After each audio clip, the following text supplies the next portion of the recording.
Thank you.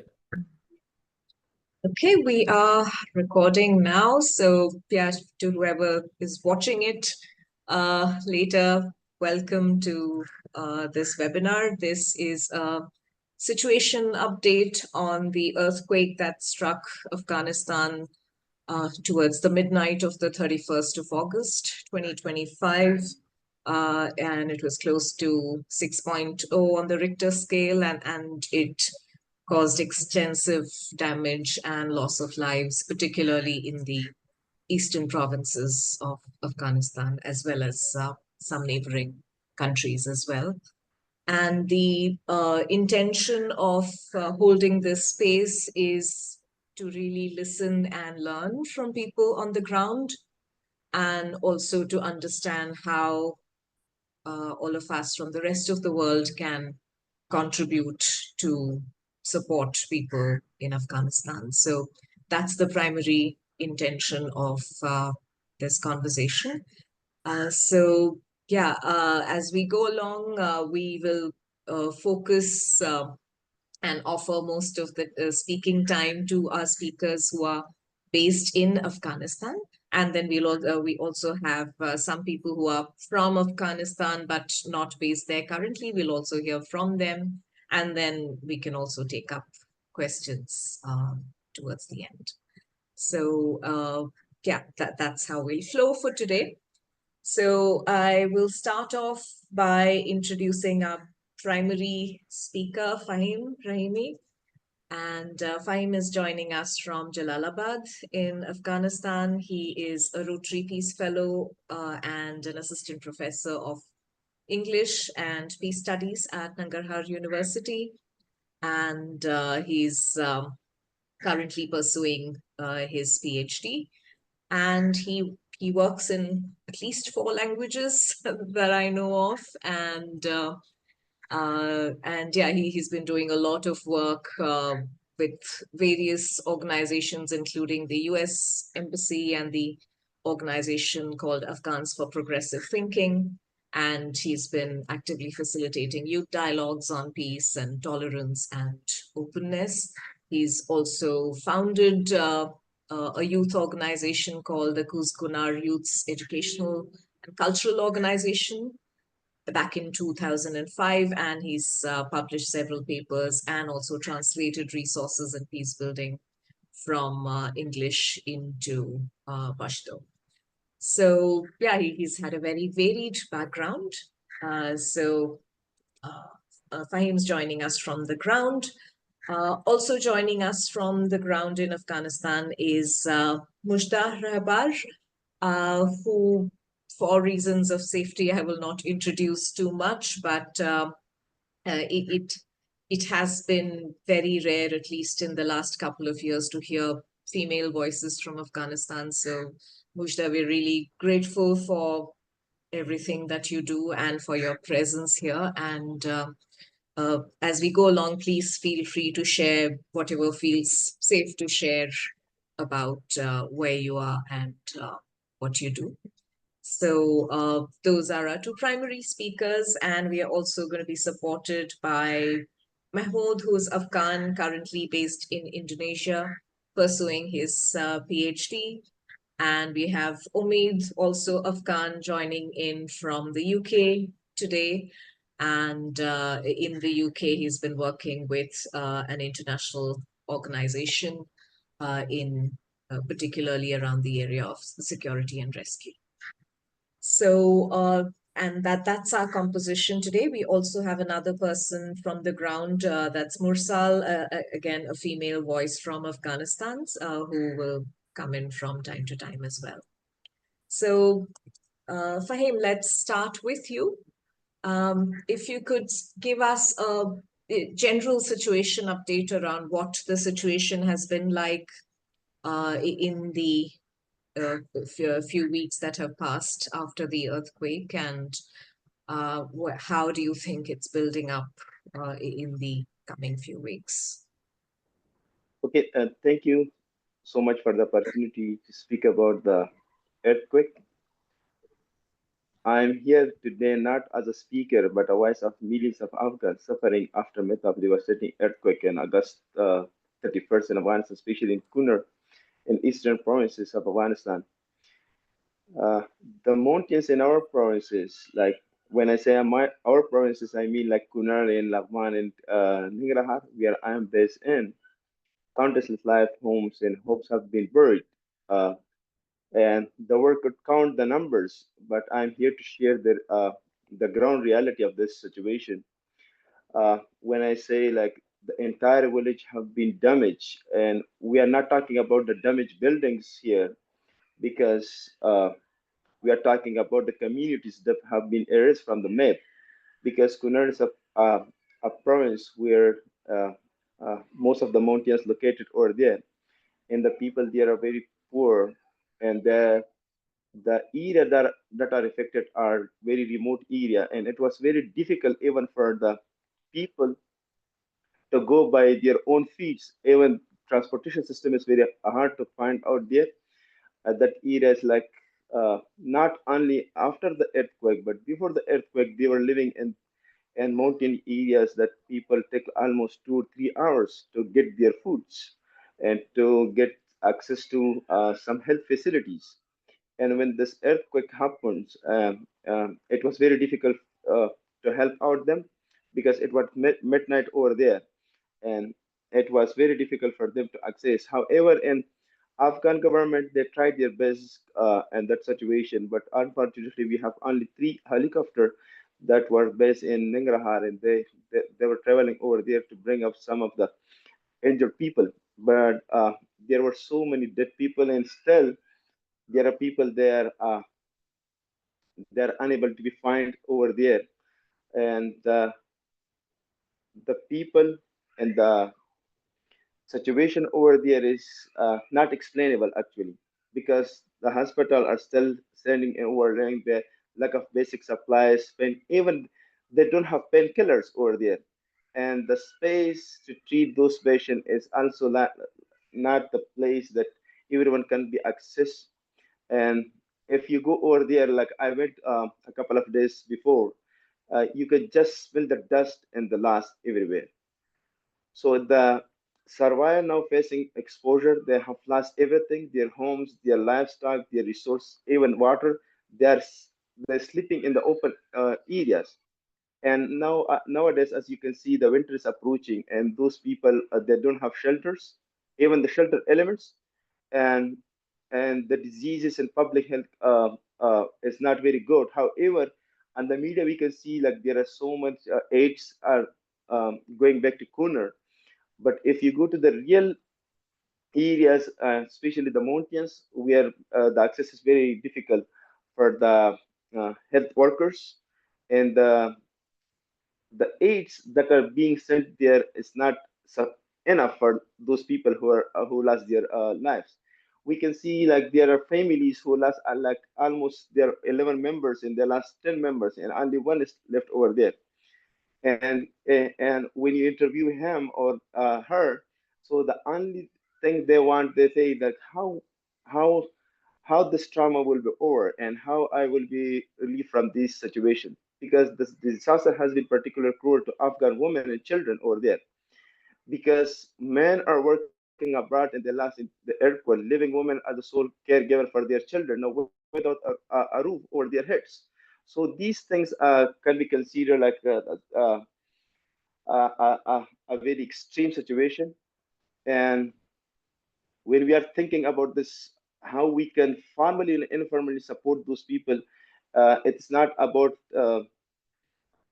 national or um companies or NGOs, but even international community should help them, and they should put politics aside, and they should traumatize those people, and they should uh, give enough care for them, how they can make possibilities of basic needs for those people. So this is the ground reality nowadays, and I will be happy to take some questions, specific question that how we can help them or how we can tackle with them to in order to support from outside, and how we can provide basic needs to those who are affected for this earthquake. Thank you for that, Fahim. It sounds very dire. And yes, we will come back to noting down some specific needs, and we'd love to hear about those from you as well. I want to bring in Mujda's voice as well right now as someone in a female body experiencing this in a country which seems to be extremely gender biased at this point in time. Uh, Mushta, would you want to give us an overview from your perspective? How are you seeing the situation? Hello to everyone again. Actually, you have prepared a really long script for this. If you would like me to read that, I mean, I really can't hear my own voice right now. Give me a second. Okay. On the night of 31st August 2025, at about 23:47 local time, a swallow in violent earthquake struck eastern Afghanistan near the Pakistan border. The quake, roughly magnitude 6.0 with a swallow center, hit during the late hours when families were at home and many villages were sleeping. The shock and its aftershocks flattened whole neighborhoods of mud brick and poorly reinforced houses across multiple eastern provinces and sent the whole communities into a sudden terrifying loss. Early and ongoing assessments showed the scale of human loss and material damage is enormous. Different humanitarian agencies in the UN have recorded thousands of deaths and injuries with large numbers of houses and basic infrastructure destroyed. The UN launched a multi-month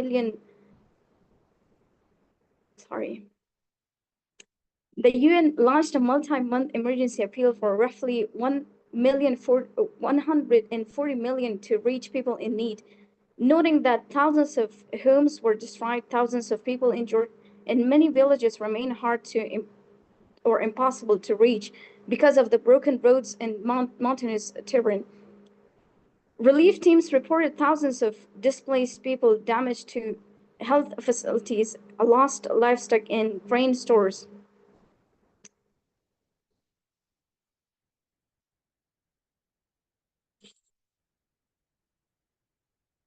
I'm sorry.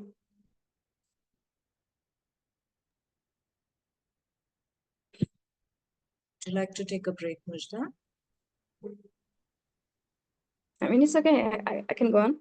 And urgent needs for shelter, water, food, and medical care. The notes of the numbers reporting from the different agencies varies as teams continue assessments, early tallies from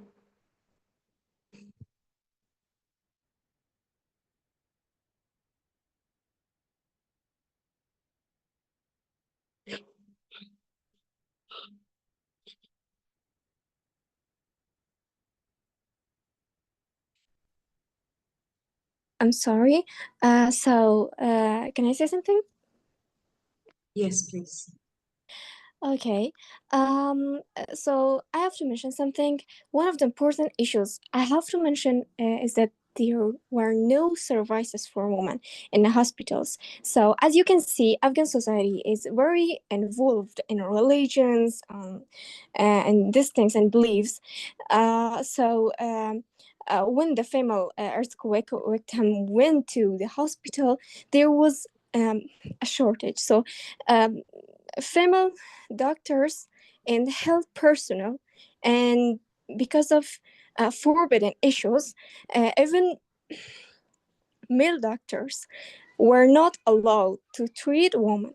And it is truly terrible that someone cannot benefit from health services just because they are women.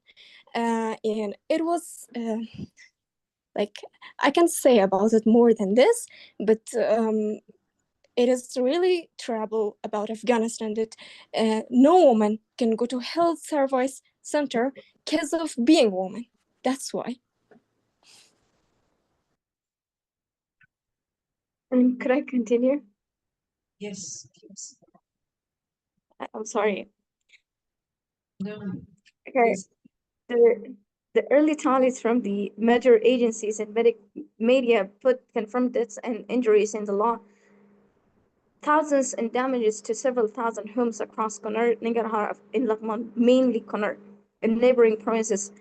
These figures have been updated repeatedly as rescue teams reach more villages. This is not only an emergency measured in statistics, it is a human catastrophe.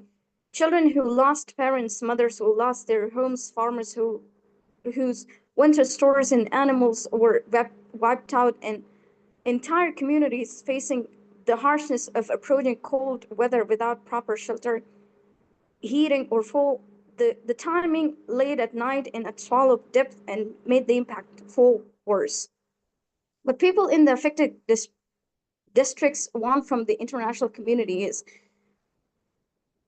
the people I spoke for actually is, and the needs reported by the responders on the ground repeated a few clear asks. They are urgent and practical, not charity questions, but lifelines, which are put as follows. They want the internationals to scale up life-saving aid now, more medical teams, surgical supplies, ambulances, and trauma care. Many wounded need urgent surgery or stabilization. Local hospitals are overwhelmed, and especially there are no medical supplies like within reach for most of them, and because most of the doctors are the men, and the men are like, you know, they're prohibited from treating women. The second thing that's been noted is fund and deliver shelter and winterization. Tents alone are not enough. Families need installed shelters, warm blankets, stoves full, and winter clothes now, because autumn and winter are approaching and nights are cold, which we cannot feel, but they can. The third thing that's been noted is reach the hard to reach villages. Roads and passes are broken. Dedicated logistics support, airlift, heavy equipment, community transport is essential to reach mountain settlements and where entire villages were flatters. The fourth thing is the cash and livelihood support. Many families lost food stores, animals and tools. Cash assistance or vouchers allow families to make local purchases and begin recovery while preserving dignity in local markets. The last thing is support to rebuild resilient housing and public infrastructure, not just temporary tents, but transitional shelters, solutions, and technical help to rebuild safer homes and protect water and irrigation systems that communities depend on. A special and urgent message about women and girls and what they're asking for right now. I speak both as an observer and as a girl who understands what it means to be in a vulnerable uh, situation as a woman. Women and girls, especially adolescent girls, face specific, often invisible needs that must be part of any humanitarian response. From reports and from humanitarian standards and from what girls themselves voice, these are their urgent priorities. Menstrual health supplies and dignity kits, pads, soap, underwear, disposable bags, and products for menstrual pain. Simple analogies are essential and often missing in distributions. Lack of menstrual supplies forces girls to stay inside, miscommunication with other families, or use unsafe alternatives. Dignity kits and regular supplies must be included from day one. UNFPA and partners have emphasized delivering dignity kits and menstrual hygiene supplies as part of life-saving response. Women-friendly wash facilities and privacy latrines and bathing spaces with locks, lighting, separate male and female facilities, and water for washing are critical. When latrines are shared, unlocked, or without lighting, girls feel unsafe and may be exposed to harassment or assault. The next thing that's been noted from them is safe spaces and protection services, confidential women and girls safe spaces staffed by trained female workers. So survivors of gender-based violence, GBV, can access psychosocial support, referral, and legal help. The minimum initial service package MISP for reproductive health and GBV minimum standards must be activated immediately. The female health workers in maternal care, which is the most important thing right now. Mobile clinics with female staff, emergency obstetric care, clean delivery supplies, and neonatal support are life-saving. Pregnant women and new mothers are at special risk. UNFPA's emergency response emphasizes maternal care, mobile health teams, and supporting birth safety.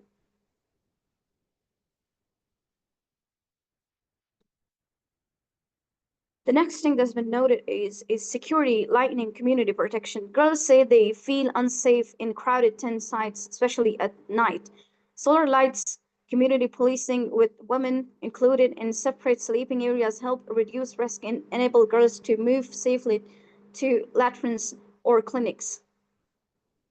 The last thing is psychosocial support and continuity of education, which is banned for above than sixth grade, but at least the children who were there, especially the girls, the general sensitive learning spaces and counseling help children and those girls recover. Adolescent girls need support groups so they can speak about fears and traumas without shame.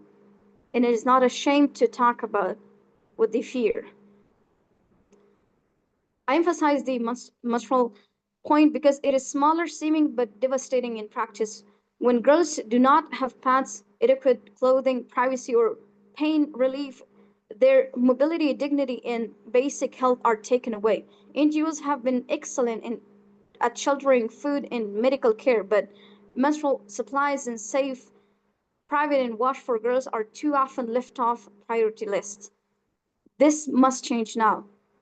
Practical solutions, what international donors, agencies, NGOs, INGOs can do now over the next months, which I have noted down. For the short term, immediate within days or weeks, they could probably fund and support more airlifts in mountain logistics so teams can reach isolated villages, prioritize of search and rescue in trauma care, send dignity kits and menstrual hygiene kits immediately and ensure distributions include pads, underwear, soap, menstrual pain medication, disposal bags, and information in local languages. UNFPA and partners already request funds for dignity kits, scale that up. Deploy mobile health clinics with female staff in MISP services, obstetric, newborn, and postnatal care GBV referral. The waterization packages, insulated tents or thermal blankets, stoves, and safe full warm clothing for women and children, and repair kits for partially damaged homes. Time is limited before the cold weather intensifies. Protection measures at the shelter that we want from the international states, those who are coming to help us. This is specially requested from the people in the area. Separate sleeping areas for women and girls, locked latrines, and with lighting community watch that includes women in clear reporting GBV referral pathways. The medium term, weeks to months, that they can help. That would be cash-based assistance and vouchers so families can buy food, heating, and local supplies, cash supports, markets, and dignity. Transactional shelter and resilient house rebuilding programs with technical assistance to build earthquake resilient structures, training local builders on safer techniques, use local materials and labor so recovery also supports local economics. Restoring livelihoods, replace lost livestock, seed, and tools for farmers, grants or in-kind aid to restart crafts shops and small businesses. Economic recovery prevents long-term displacement and vulnerability. Strengthen health system capacity, restock hospitals and health centers, rehabilitate water and sanitation infrastructure, and ensure reproductive health supplies remain available. A direct plea from women and girls: if you're listening as an international donor, NGO, or a government official, please fund and prioritize the dignity of the girls and women as part of the life-saving response. This means menstrual and dignity kits in every distribution, female health workers in safe female spaces in every camp, privacy lighting and secure wash facilities where women and girls can wash and change in clear, confidential GBV services. Small items matter. Sanitary pads, pain relief, underwear, soap, and a private tent corner are the things that let a teenage girl leave the tent to fetch water or go to school. Without them, the world's recovery efforts risk leaving half the population behind. The people of Kunar, Saidli, Ningarhar, and Lakman, and the surrounding other cities need the world now. Not only food and shelter, but protection, health, dignity, and a real plan to rebuild safer lives. Donors must answer the UN appeal and scale funding quickly. Agencies must include women's and girls' needs in every plan from day one. Logistics and access must be prioritized to reach every mountain village before winter. We will measure success not by how many tents arrive, but by how many girls can sleep safely, attend school, the children especially. And the adolescent girls have a pad when they need it and give birth without fear. It's for the women. This is how dignity and recovery begin. I used 8,027 words for this speech, but I bet it ain't enough to express the damage it has caused to people both mentally and physically. Thank you. Thank you, Majda. I can't imagine what you're living through right now, but thank you for your courage to show up here and to name what you have named. And of course, we will make sure to transcribe the needs that you have listed and make sure that that is spread across our networks. Thank you so much for naming what you did. And Mursal, thank you as well. And thank you for the sisterhood with Mujda as well. Mahmood, before we go back to Fahim, I'm wondering if you would like to come in as an Afghan who's living outside of your country right now. Is there a perspective that you'd like to offer before we go ahead? Thank you, Rukmini, for the opportunity. I guess they have highlighted the major points, and I would like to add a bit of layer on that. It's like my workstation is in Nuristan. Nuristan is one of the provinces which affected by which also is affected by this earthquake. So the mountainous terrain, it has made a layer, because mostly in the remote area of the country, which is Nuristan and Kunar, in these provinces, the places that were mostly affected, these were built it like a layer one after another, and that has made it difficult for the relief or for the humanitarian aid to reach there. So that has also costed a lot of lives, which took days to get them out, which were buried. And I visualized the girl, the video I watched, one of my friends sent me, the little girl who survived after 2 days being under and they were giving them the water and all those things, which was yes, especially in this kind of human catastrophe. Indeed, the women and girls are the first primary I don't know how to explain that. The primary source that they are affected. Like I've seen like people which the video sent by my friend, like lots of people who lost their family members, and the power of the resilience that they had, and the care or the sympathy, the empathy, the sympathy of the people that they get together and during that difficult time and helping each other. That was indeed very, it is indeed engraved in our Afghan culture, that when it comes to, like, it's very indeed deeply silent that. Yes, in terms of social, I've seen like people who are offered social cycle, offering some help in terms of their traumatized, when people are traumatized, and they were offering help for traumatized people. And still the earthquake, which I still remember, like it was not once but a frequent, but the first one was not much, but in terms of the others were not that much, but still when it occurs, the trauma that occurs in the scenario that imagined during that difficult time, and you lost your family members, and that's very difficult indeed.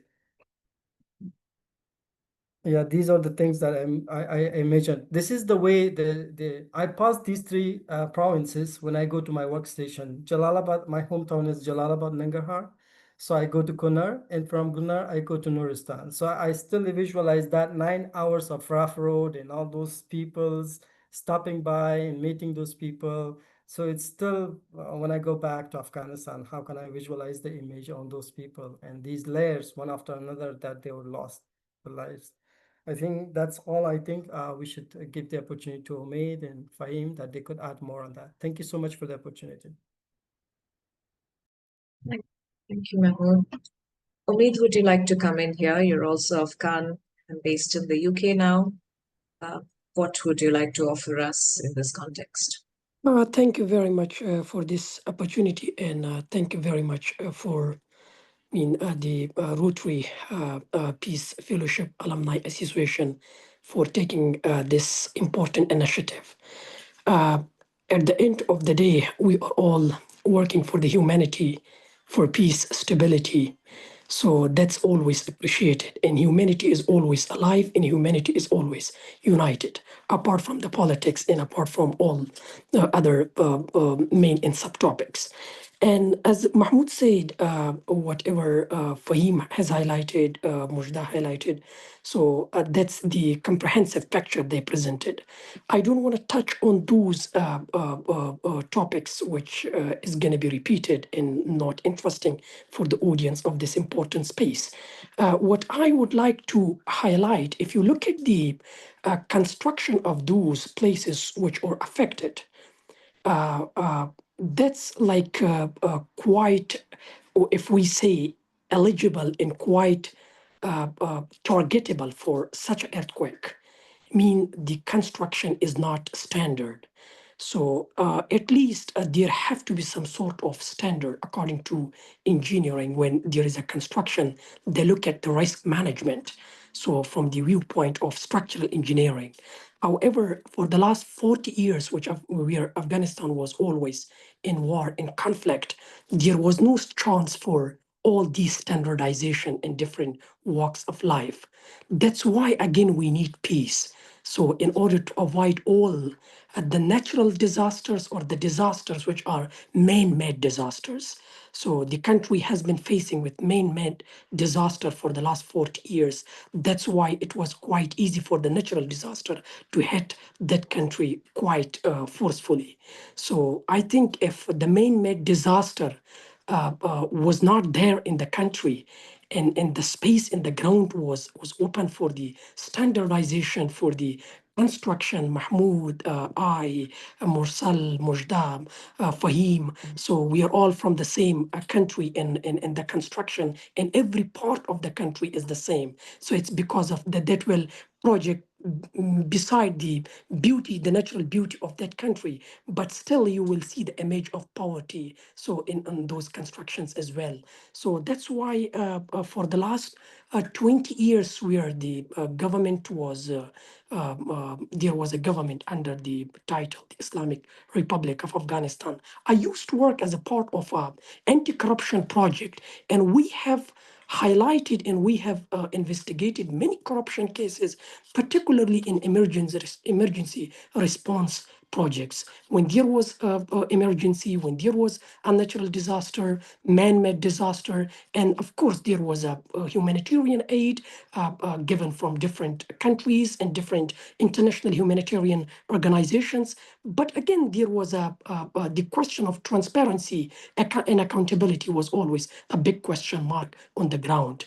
So I always suggest, even when I talk with my colleagues back in Afghanistan, when I even discuss with people who are affected, my family, relatives, friends, so from all these different provinces. So my suggestion is that we need to advocate and focus on the mechanism of the aid distribution. We have noticed the humanitarian aid arrived to the country from different countries in humanitarian organizations. But again, the mechanism is a very important topic that we all should advocate for. And there should be transparency, accountability, because in the past, I have firsthand experience when I was working for Afghans against corruption. So it was a NGO that we work for the anti-corruption and the empowerment of rule of law. And in these cases, we have noticed firsthand that it was always there. So that's why I think we should all, in one voice, advocate that the aid should reach to the deserved, to the victims. So we have noted in the past, I think Mr. Rahimi, Mahmoud, Mursal, and Mujda, they all agree with me because we are from the same context, that when there is a catastrophe, when there is a disaster, sometimes the aid with no transparency and accountability goes to those who are not deserved, and people who really deserve, they are still sitting in the back seat.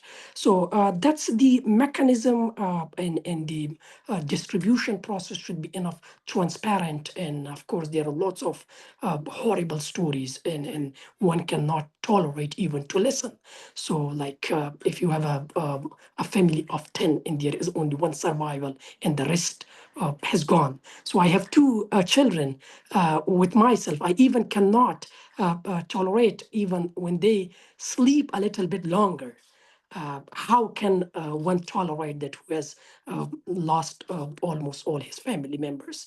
So that's, yeah, we need to listen to their stories, and we have to appreciate them, and we have to give them the moral ethics. So because I think I speak with one of my friends who has been affected. So he's from Kunar province. So I spoke with him that, what do you need?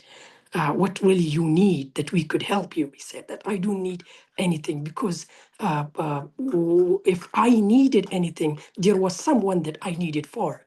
So, and now there is no one that I should need something for. So I think in this time, as Mahmoud put his finger to a very important point, and that's the psychosocial services should be on the ground, which is more and more important as compared to any other, we do need other humanitarian aid as well. But along with that, the psychosocial part is very important, because it was a huge trauma. And if psychologically people are not well, so I think all the other process will still be meaningless. So yeah, that's I think what we can do as a collective voice to deliver the message, and just there is a high need for education, there is high need for school reconstruction and rehabilitation. So as Mahmoud said, that our Fahim has also mentioned that if you look at the geography, so before there was a village, and now there is no more that village, so completely demolished. So I think lots are important, and there is a responsibility laying on the shoulder of community, individuals, government, international community, because at the end of the day, we are all one humanity, and we should work for the same goal, which is peace, equality, tranquility, and yeah, that's if it's in India, Afghanistan, Pakistan, Nepal, or in any other part of the world. Thank you very much. Thank you so much, Amin. I'd love to open this up in a little while to everyone to share questions and reflections. But before we do that, Fahim and Mursal, I'd like to circle back to both of you. Mujda did name a very specific list of things that are required. Fahim, if I could ask you the same question, what specifically are some of the needs that are urgent and important right now, and what are some ways that you know that we can get that support into Afghanistan? Okay, thank you so much. And before to talk about what are the most needed things, at the beginning I just give the ground situation, and now I want to add some things that are really happening in the area currently. The first important thing and the most important risk is that we have seen and we have been observing there are some families who have lost everything, and they're seeing or they may see mating of their daughter as a way to reduce the number of mouths to feed or secure a bridge for price, or to protect her at least someone can give them some food, which is which is a huge risk because it can be called like child or forced marriage. And there is another important thing to point out is trafficking, because people like who are taking advantage of such situation, and they're giving some false promises for the children who are affected by the earthquake to for work and safety, and they're misusing those kids by human trafficking. So these are the two huge risks that currently people are facing. However, there are some NGOs who are working in order to help them, like food and shelters. But in my point of view, yes, shelter can be done in a longer term. But currently, the people who are in need, we can say they need cash to pay the rent because they're displaced. They don't have any shelter over there, or at least we can provide some tents that they can live in an area, and how we can provide the basic needs that they need over there. And the most important thing, as Mr. Omed and Mahmoud and Azu Mujda also mentioned about the psychological first aid, because it is very important, because there is a trauma and they need psychological support. That how we can provide them psychological support, or use community channel like mosque and other points, that how we can uh, give the message to those people that how early marriages and how trafficking and how to report this exploitations, and how to ensure this information is accessible for the women, because the women who are just came out after earthquake, they don't have, because in our societies we will accept that it's a male dominated society.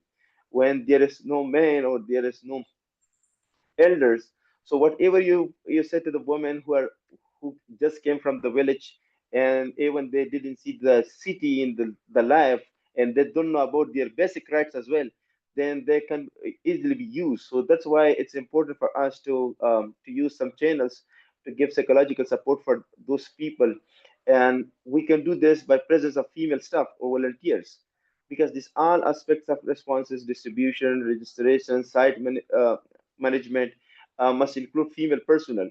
As Morsal mentioned as well, there were some women, they were in need of medical support. And when the medical doctor went over there, they say, no, you are a male and you cannot touch me, because they are educated like that, and they grew up in such situation that no single male can touch any woman. And if it's the case, they need to be treated, and there is no female doctors. So what to do? So these women need some access of services and to report some issues for them. And that's why, in order to help them, we have to distribute it directly to the women or uh, female-led organization, so they can specifically schedule the time for them, and they can interview them, and they can at least educate about their basic rights, and then how we can supply the materials to them, or how we can reduce the risk, or how we can ensure that disputes are well uh, led and visible to those women. So these are some of the points that that can be done in the earlier stages, and later on, yes, internationally in like and long term, we we need to bring the attention of international community to put politics aside, and how we can provide shelter for those people, how we can provide schooling facilities, education facilities for them, how we can provide like clean water to them, and how we can help them when they are displaced over there, like in different provinces. Unfortunately, in our society nowadays, if you can see, even in Jalalabad, people are coming from Pakistan nowadays, and those who are affected by earthquake. Uh, the owner of houses, they increase the rent of the houses. So now still it is a big issue, and we are working for this, that how we can avoid such kind of risk for those people, because they're unable to pay the 1,000 Afghanis rent, and then if you double it, it will be very hard for them to do it. So these are some of the risks that we are taking, and we have to consider about these things.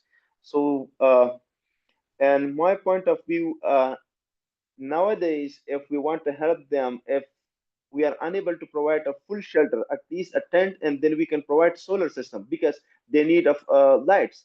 In winter season, at least we can provide some solar system for them, which is very accessible everywhere, and they can use those solar system in order to power their lights, and at least to have wash facilities over there with low cost and high impact intervention for the safety in after dark.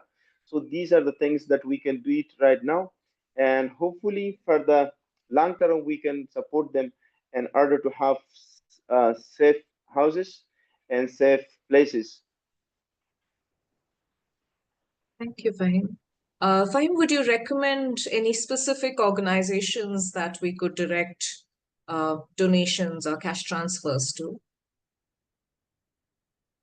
Actually, we can search for that, because I'm looking for such an organization which will be led by females, because they can closely watch the community, and they can have good surveys they can distribute, because nowadays it is very difficult to trust upon some of the organization, because a few organization made it difficult for the people to trust.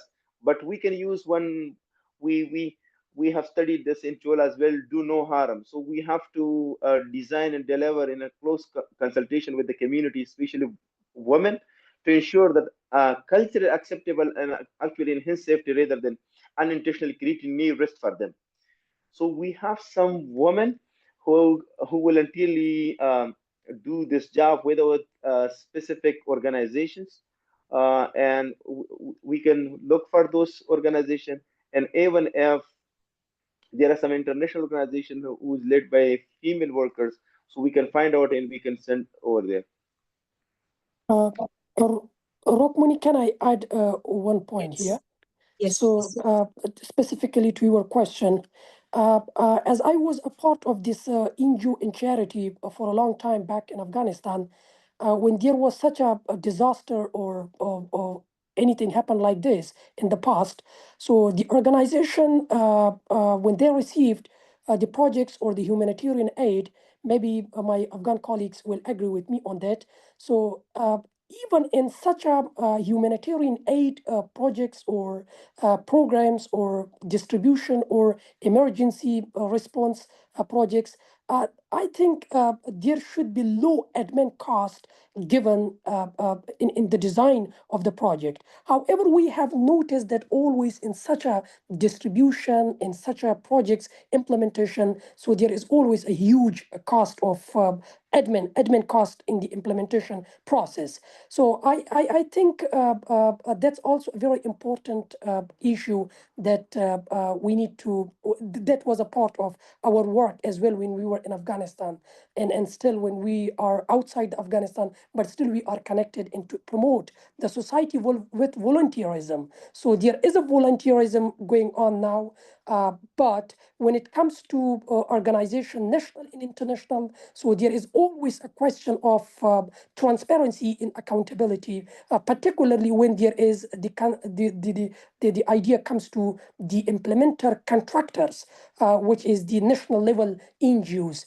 There is always a big question mark on the transparent distribution of the aids to the deserved and victim families and householders.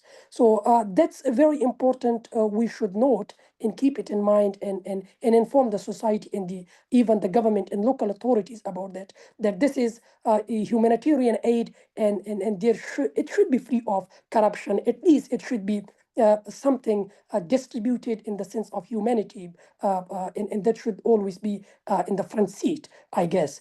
When you talk about the organization to receive the cash and or any aid from this platform, I guess we if Fahim or colleagues in Afghanistan is still the idea of transparent distribution is under the question, and if it is difficult, I think there could be an opportunity that the Rotary Peace Fellow could take this initiative, or could do the intervention instead of other charities, or if instead of other NGOs, national or international, to come to the ground and take this initiative of the distribution, so and receiving the aid and this distributing the aid. So that would be like at least we could give a message even to the world that how the Rotary Peace Fellows across the world are active,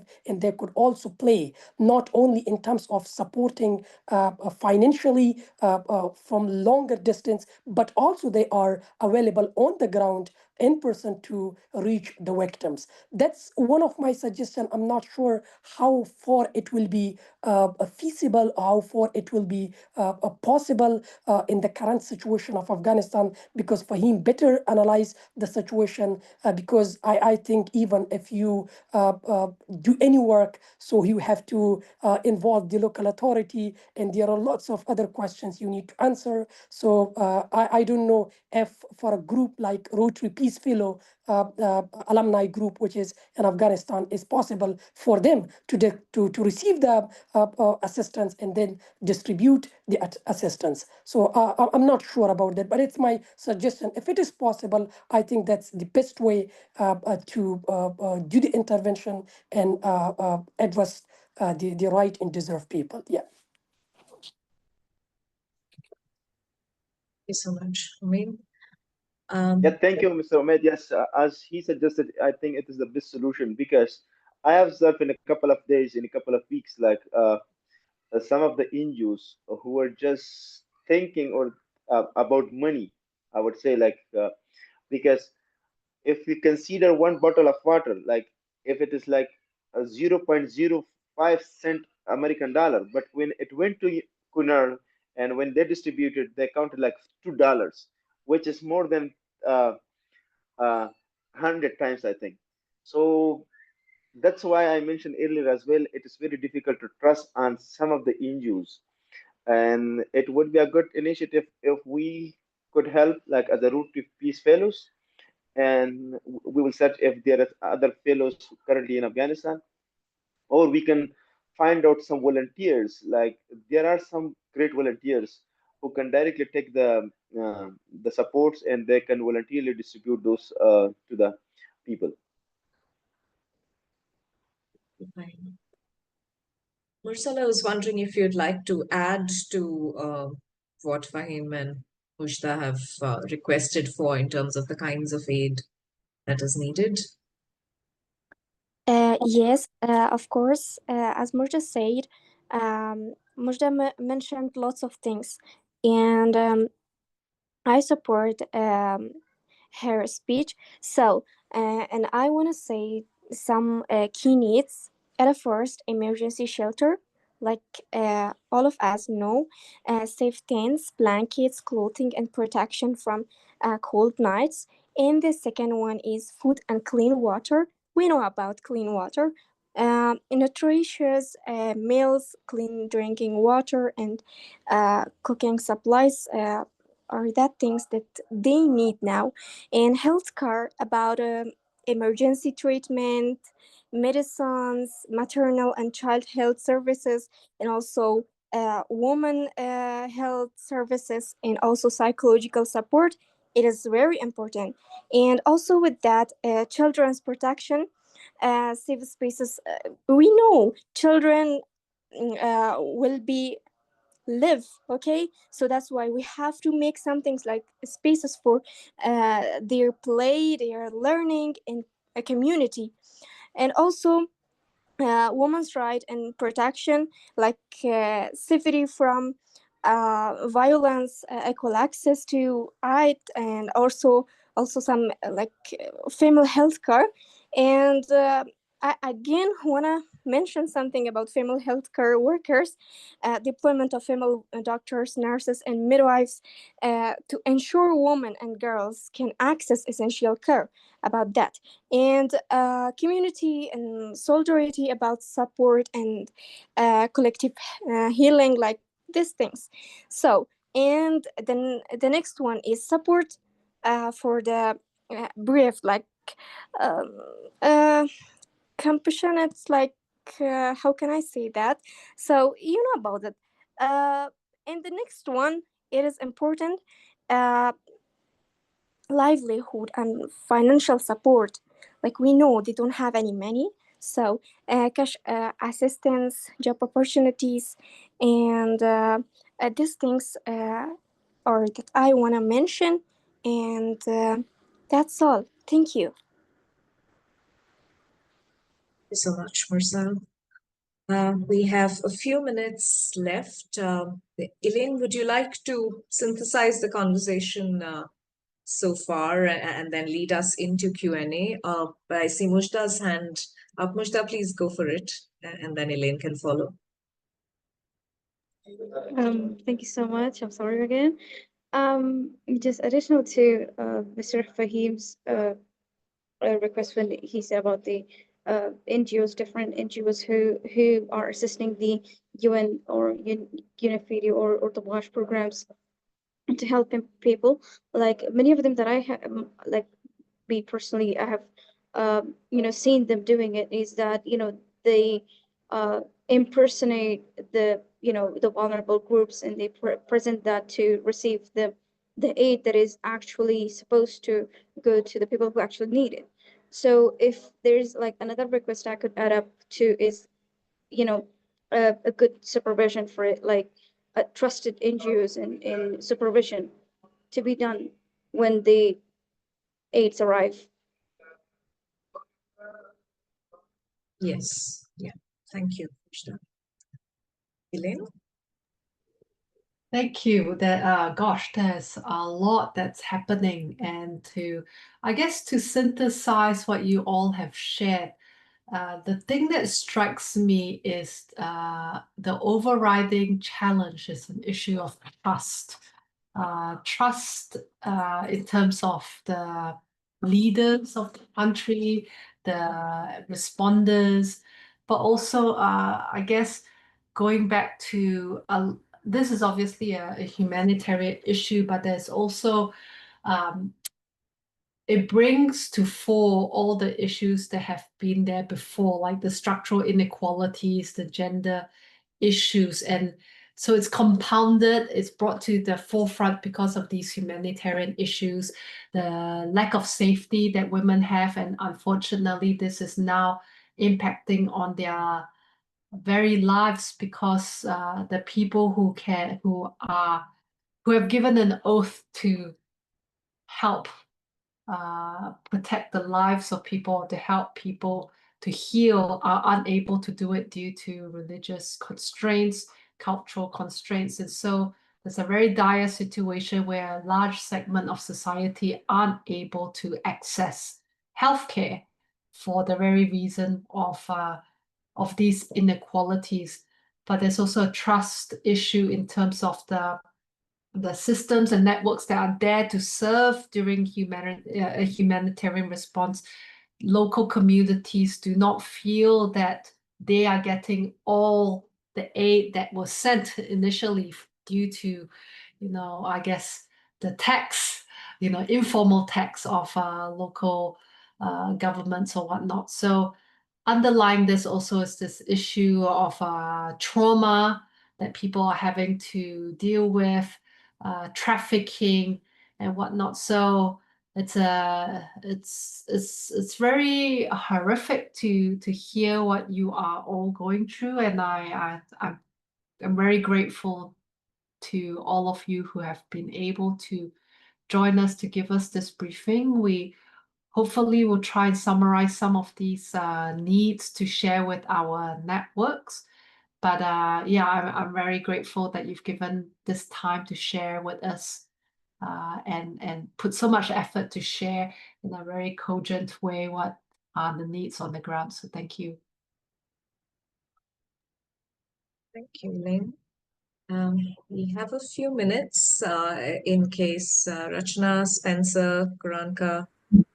Yeah, I would like to say something. So yeah, if there are any brief questions, we could take them. Rachna, please go for it. Not a brief question, but I just remember because back in 2015, in April 25, we have also the big earthquake, like what now the Afghanistan is having. Yeah, we have also big earthquake like 8 magnitude, 7.9 and 8. But luckily, it was in daytime we had, and we also lost more than now 9,000 people and like more than 25,000 injured people and lost a lot of things. Yeah, the whole more than like 3.5 million things in our country. But the situation, what the our Rotary Peace Fellow are sharing, and also from the ground level, they are saying it's quite different than what we face. During that time, I also faced from the ground level because I was there. So what we need to do, according to me, is like, yeah, there is a lot of bureaucrats and a lot of corruptions, and these things happen during this time. And when we have the problem, some people want to get the benefit of this, and some people are very opportunist, and they are taking the benefit of it. So before this, what we did, and what I did during that time, during my the worst situation, yeah, we see the many dead people, yeah, and a lot of children are suffering, women, everybody, yeah, you can't feel like it's very worst moment. So what we did is like I'm as a Rotary Peace Fellow, and also we have a local community people. So we utilize a lot of the people from the local community because we can't go through that place with all the people from national and international to this in Afghanistan where the earthquake happened. Yeah, it's very difficult for that situation to face us and to support them us directly. Like there is a lot of issues from the government policies and the local government policies. So what we need to do is like we can use the local resources, but we need to channelize the local youth. Like they say, there is a lot of women. The women are not the useless. Women are very powerful. If they do, they can change a lot. So we need to encourage that women. But how we need to make this? I don't know. The Murshala is working on the field, or there is team of the field people who work in the field. They need to bring the core theme or the what we can give her. They can change. So what we need to that also, in my opinion, because like we say, the from Omid said that through the Rotary Peace Fellow we have from the Afghanistan, they can go to the ground level and give some like there is of course there is a big trauma for everybody to come out this from trauma. We need to support their mental health. That is our first priority. And beside that, the food, the health, and there is a lot of things it will come. And there will be a lot of disaster after this earthquake. So we need to be aware. And yeah, supporting is not a big thing, but to manage and handle those things will be the first priority we need, in my opinion. So if you need any some help from anything, just let me know that I can do from my side whatever you can, you know, like mentally, physically, or the monetary we can do, I can support for that, because we already faced the Nepal this situation, and we are facing is quite different because of culture and religion aspect also. And when I heard some story, it's very touchable. So I'm very thankful for Mursala and all the team. They shared a lot of things, and I'm happy for this also. So yeah, keep up the good work, and we will be supporting you all. Thanks for everybody. Thank you, Rachna. Spencer and Goranka, any questions or reflections that you'd like to offer? Maybe, yeah, thank you, Ramini. Maybe just ask the questions in here. I don't know much about Afghanistan's local grassroots situations. Is there any comments about the social fabrics within the Afghanistan grassroots, meaning that government may be very distant way to help, and not to mention all the issues and challenges in between of the food aid, everything. In terms of the local communities within the areas, are people helping each others in many different ways, or because of the situations and people are just fighting for food and not helping each others, you know? What's the ground situations over there?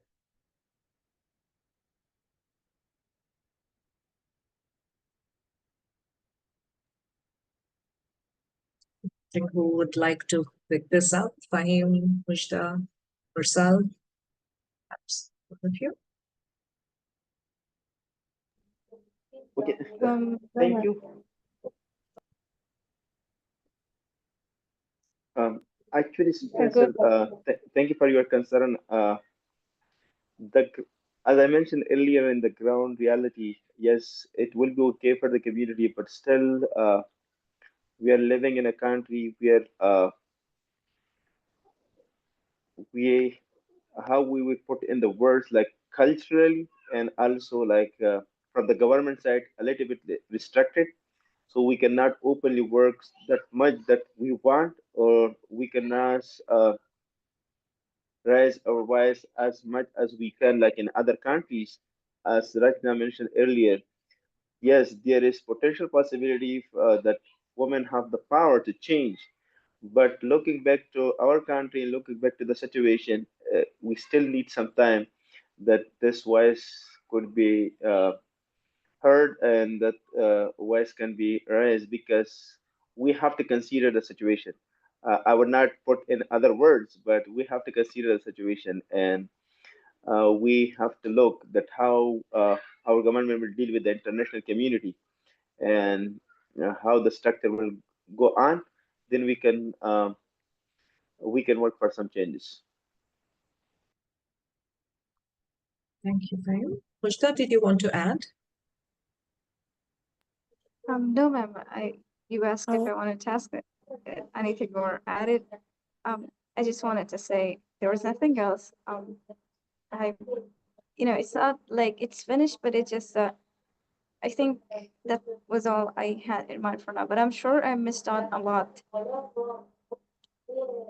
Rukmini, can I add one point to specifically to Spencer's question?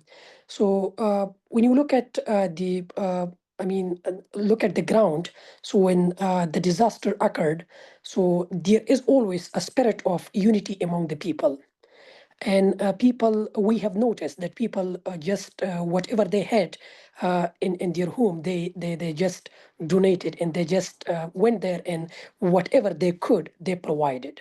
So that's the goodwill of the society, in which is always there. So we have noted that the municipality just where their truck was just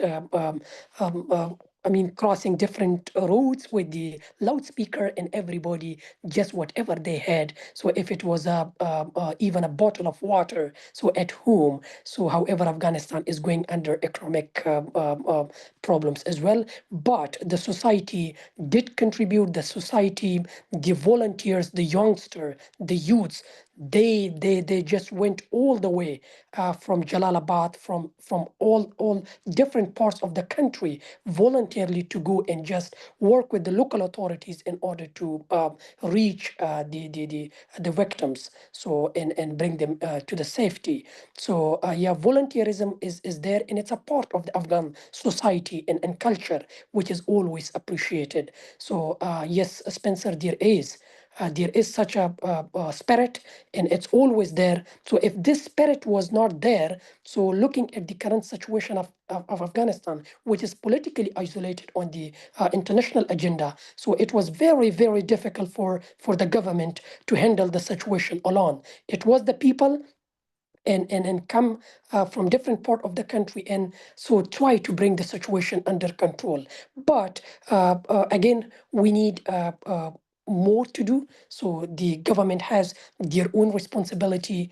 The people, the community has their own responsibility. Even individual has their own responsibility in the country. If they all come together as a collective response, so then such a disasters will be managed and brought under control. Otherwise, one party will never control such a huge disaster. Even in the community, if they could just support ethically and morally, so that's more than the humanitarian aid, like the tent or the food or whatever. So I think there is always the spirit of cooperation, coordination among the community. And I also suggest we used to support and empower the idea through local groups, foundations, and youth clubs that we were a part of, the empowerment and the social audit.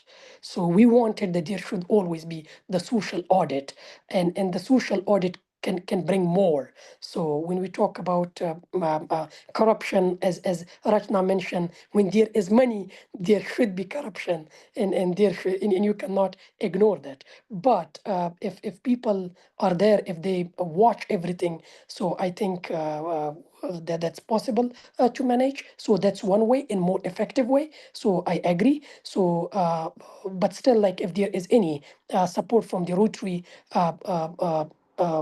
networks and other related networks. So I think for the time being, the best recommendation from my side, I'm not sure how far it will be acceptable, feasible, and possible on the ground, because the ground reality might say a different story, that the Rotary Peace group, alumni group, which is in Afghanistan. So we could also work from here. So we have our friends, students, colleagues who are volunteer. However, they are not Rotary Peace Fellow, but they were benefited from our slogans, knowledge that we shared about peace, stability. I think that could be one of the things that we could help from UK, from Jakarta, from different parts of the world, to bring all these youths together and put them in a volunteerism and volunteer collective wise, and help Fahim, Mujtab, and all other peace fellows who are on the ground to reach those who are who deserve, and just give them the support. Yeah. Thank you so much, Moin. Mursal, did you want to come in?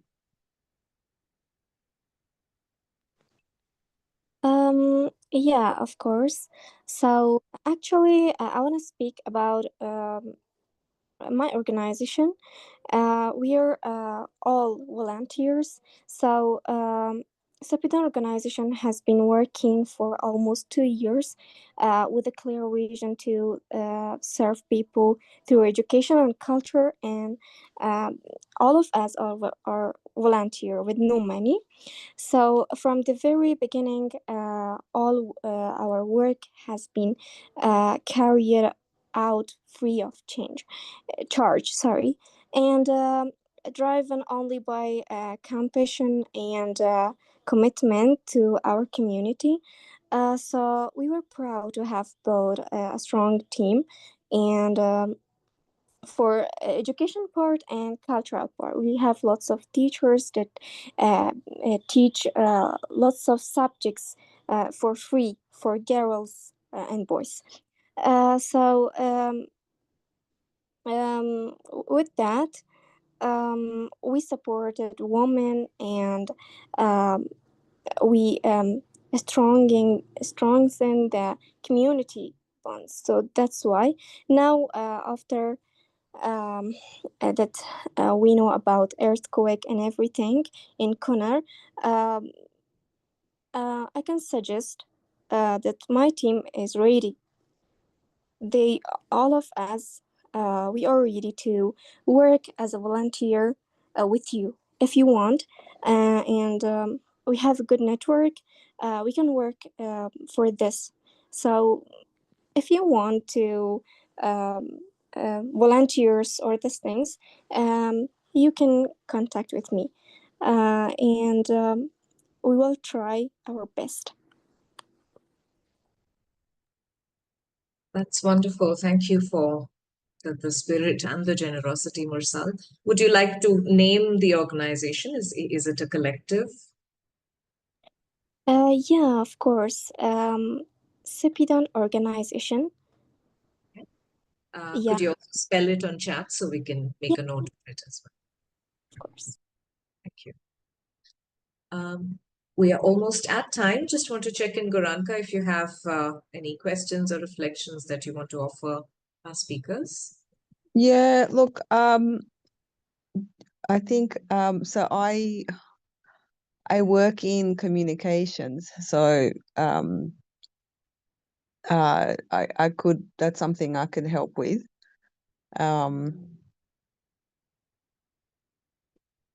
Yeah, when you've got so many different needs, I think I was saying this on the chat, it's important to kind of lay them all out and then time frame them. From a communications perspective, it's, you need the big statistics, like how many people were injured, as well as how many people died and all of that. But you also need stories on the ground of people, because it's easier for people to digest when you've got the story of X person, who this is what happened to them, and obviously done in a very sensitive way, and only with people who are willing to share their stories. But that tends to be more easy for people to connect with if you're looking at fundraising, and if you're looking at kind of mobilizing people into action. And it is an emergency. It is really, obviously there's so many needs. It's all overwhelming. It's just overwhelming. I mean, I'm not even there, and it's overwhelming for me to hear about it, let alone for the people who are actually experiencing it.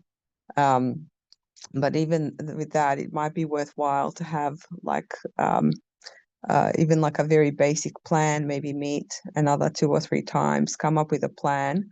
One of those things to plan out could be which 2 or 3 charities, and then do due diligence on the charities, like 2 or 3 charities or 2 or 3 means of getting the products out, like the menstrual products, or medics and things like that. Like have do the due diligence on which are the best ways to get those needs addressed. So like something like that. So I don't know what the plan is after this call, what the plan is going forward, whether the plan is to have more of these kinds of calls or have like a working group. But probably you'd want like some kind of a working group. I'd be happy to offer like communication side of things. So that's kind of like what I wanted to offer in terms of help. Thank you so much, Goranka, and we certainly could use all the help we can. And yeah, I think we'll co-create the way forward. I think a starting point certainly would be to transcribe the notes from this call and see what are the different channels through which we could put them out. And or we can also, of course, post the video recording on the RPFAA channel and also duplicate it in some of our channels so that there's a wider outreach. And yeah, personally, particularly Mujda and Mursal, my background is in trauma science and psychology. If there's any trauma-related support that I could offer, particularly to women and children, I can offer it in English. I mean, that there is a language barrier, but if that's useful, I'm happy to offer that. Also, as a part of a women-led peace-building organization called Creators of Peace, which offers psychosocial support, we could offer anything that we are potentially able to do online, because entry into Afghanistan at this point seems practically difficult, but anything that we can do in terms of offering psychosocial support for women online, that definitely can be organized. Mushta, you have the last word. Yes, thank you so much. Actually, I am a translator to a psychologist in Brazil. So you said like there was a language barrier, but I think I could help with that. I'm totally like I'm all in for it. Whenever you're like when doing things like that, count me in. I'm already in. I could do more. Wonderful. Thank you so much. I'm really inspired by your spirit. Thank you. Well, I think that's a wrap for now. Fahim, Mujda, Mursal, thank you for doing what you're doing and being what you're being right now. Mahmood and Omi, thank you for showing up in solidarity. And yeah, the rest of us who are here, thank you. And I'm really hoping that this message goes far and wide beyond this call. We'll certainly put out the recording and perhaps also the transcript and other ways in which we can put out the message to a larger audience. And yeah, let's stay in touch and figure the way forward for all of us together. Thank you so much. Thank you very much.